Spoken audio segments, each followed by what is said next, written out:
Hi, I'm Mac McCarthy and I help people with their breakups. And I'm not sure if I did this topic yet. I talked about why people break up. I might have went over this before, but I think it's important because coming in the future right now, there's going to be a lot more breakups. And someone might say, "Oh, you're being negative," or "Well, you're a breakup coach and you deal with a lot of breakups. That's all you see."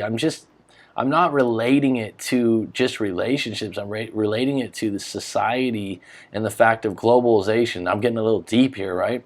But um, I'm originally from California. I live a lot of the year in Asia and Thailand primarily, and it's just interesting to see some of the things that are going on. Like, for example, iPhones. Okay, Apple iPhones are everywhere. Everyone has them, and the thing about an Apple iPhone is you got to get number one, you got to get number two, you got to get number three, you got to get number four.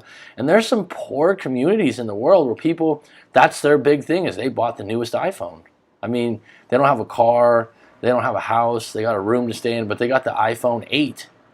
And what is the core of something like that? It's upgrading, right? So if you get the iPhone, and anyone out there that's, I'm not knocking Apple. I have an iMac and I have a MacBook Air, and I like their products. Are they expensive and overpriced? Probably, if you talk to a computer junkie that knows all that ins and outs and says they're just, a lot of fluff. But I like them. I like Mac because it's easy to deal with. It's what I use. But my point is, when you go from an 8, when you go to an Apple iPhone 6, 7, 8, like, how much are you improving? They both have a phone, internet access. Oh, the camera. I've asked people this, like, so what's improved about it?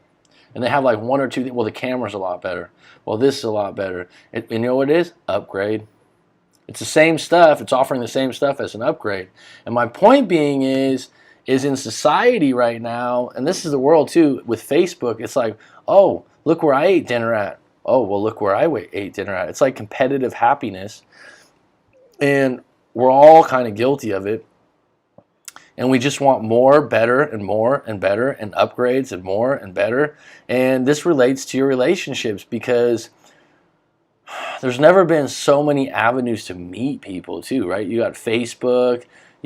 One of your buddies just met a new wife in Argentina, and you go, wow, she's beautiful, she's great. You met her, and she's a nurse, and this and that, and you're with your girlfriend for 4 or 5 years, and your girlfriend works at a retail place or something like that, and you're just being a human and comparing yourself and going, well. And then you start to get a little bit better and you get some contempt. And I'm just saying, this is what happens. It's not anyone's fault. It's just where society's heading. And you look at grandma and grandpa, or your great-grandparents, if you're lucky enough to know them, and they had the same car, at least mine, same car, same TV, same shag carpet. They never sold their house. They might go to church on Sunday. They just kept their values from when they were young. And they didn't let, like Facebook or a lot of outside sources, they didn't change their friends a whole lot. And so they didn't change partners a lot, and they just dealt with stuff a little deeper. And I don't know who's wrong or who's right. I'm just telling you, breakups are coming. Relationships are probably going to be shorter. People are going to have less patience. And like I said, it's society. It's upgrading. It's comparing ourselves to each other. And one person gets hurt. But in my experience of having multiple girlfriends, I've never been married, I don't have kids, and I'm not someone that goes around and has been with a lot of women, but I would say it goes both ways in this upgrade thing. You start to improve yourself, feeling good about yourself, your partner doesn't, they stay stagnant, or they're bitter about the fact that you're doing really well and improving, and all of a sudden, your little teeter-totter that you were playing on just goes like this.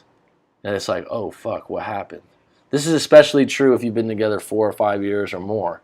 And you go, what the hell happened? It's like one person outshined the other, and one person's bitter about that. Either the one that hasn't been growing or doing as well is bitter, or clingy and jealous because they think they can't do better, and their partner is an identity of who they are. Or the person that's doing really well goes, God damn, I can do better than this. And what I'm seeing a pattern in this is obviously the people that send the letters and the notes are the ones that lost. They feel like, why did I lose this person? Why? It's not, in a lot of cases, it's not personal. It's not that you were this horrible, idiotic person. You got into a new pattern, or the other person changed, right? And the millennial age with this group of people that don't, I mean, that all they do is text, and they use social media quite a bit, and they don't do a lot of face-to-face communication as much as we do. I'm in my late 30s, so 37. I'm not saying I'm better. I think that there's just going to be a lot of breakups because the attention span's just not there. I mean, I got a nephew who's 17, loves music. He always has to rule the radio in the car, and he can't let a song go for more than 2 minutes, and he's changing to the next one, and he chose the song. It's just a matter of an attention span, and it's coming. That's why I'm just telling you that if you're measuring your breakup with your parents or your grandparents, especially your grandparents, and going like, oh, how did they do it? It was a different time in the world. It was a different time in society. Right now, we're getting pulled in different directions all the time with distractions and how we could do better and buy more and get more. And it's I don't want to use the word difficult because I don't like doing that. That puts up a hurdle. I'm just saying it's more normal to break up. To literally break up. It's gonna be a part of life, and it's gonna be very common. It's gonna be very uncommon for people to stay together for 30, 40 years. My parents right now are, my father's 69, I think my mom's 65, and they've been together, I don't know, I should know this, 40 some odd years, okay? 40 some odd years. And I'll tell you what, I'll be directly honest with you, it's mostly due to my mom putting up with some serious shit. And I won't go into that, but, you know, my dad, it would have been a good chance if it was a different woman that he would have got a divorce. She's just one of those people that would put up with more, and I'm happy they stayed together. But I'll tell you this, I have 2 aunts, and I have 2 uncles and another aunt on the other side. 2 of them passed away. All of them have been divorced at least once. All of them. All of them. Been married and divorced at least once. Is that something bad, or are they bad people with bad morals? I'm just saying society has changed. Now what I'm noticing is more people aren't getting married as much, especially in Western culture, America, Canada, Australia. I think they're waiting longer because their parents got divorced, and their parents were probably together longer than their parents wanted to be for the kids, and they saw that, so they have a little fear of it. And someone like myself, I think unless you're going to have kids and you're in that mode, I don't know if marriage is necessary. Now, if it is for you in your situation, that's cool. I'm just saying relationships on a whole in the coming years in the future are going to have more breakups overall. And you're going to have to learn how to deal with them. And you're going to have to learn how to see them coming, and you're going to have to learn how to get over them. Because I just see this, I see a pattern of a lot of people in their late 20s to 30s getting in relationships that last like 4 to 5 to 6 years, and then someone goes, what happened?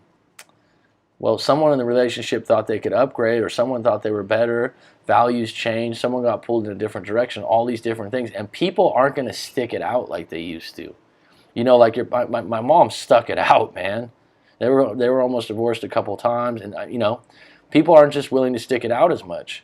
They aren't going to be tough about it. They don't have the moral system that your grandparents had with whatever religion they had in place, or your grandparents also had this idea like, I'm just not getting divorces out of the question for whatever reason, where your parents' generation or my parents' generation were kind of like, okay, and now the next generation and then millennials, it's going to be like, you know what, this ain't working. I'm tired of this, and it's going to be more abrupt is what it's going to be.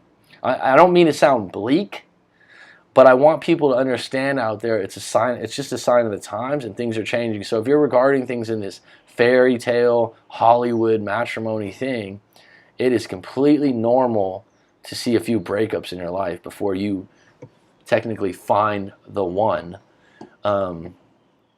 which I don't even know if that's a true statement. That's for another post, to find the one or the soulmate thing. I mean, people that have had that happen, yeah, I just think that you line up with someone values and identity-wise good enough, and you are a great connected joint party, that works really good. The question is for how long. I'm going to close it on that note. All right? Visit writemac.com to tell me your story. And also visit writemac.com if you'd like to do a live coaching session about your breakup or finding a life purpose to pursue outside of your breakup. If you're really having trouble with your breakup and you're wondering, why am I so obsessed? It's probably because you need to focus on something bigger, better, that you have control over, such as your career, such as a charitable act, a project, whatever it may be. See ya.